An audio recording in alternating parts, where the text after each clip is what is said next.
नमः। हरये नमः।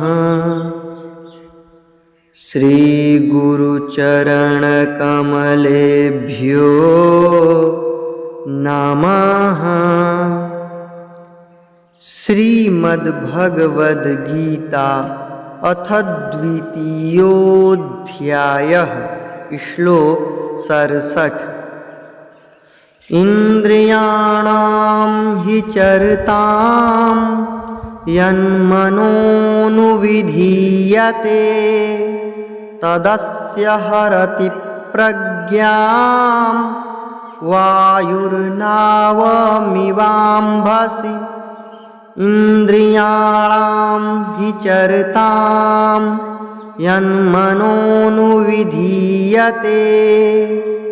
तदस्य हरति प्रज्ञां वायुर्नावमिवाम्भसि। वायुर्नावमिवाम्भसि। अर्थ, क्योंकि जैसे जल में चलने वाली नाव को वायु हर लेती है, वैसे ही विषयों में विचरती हुई इंद्रियों में से मन जिस इंद्रिय के साथ रहता है, वह एक ही इंद्रिय इस अयुक्त पुरुष की बुद्धि को हर लेती है।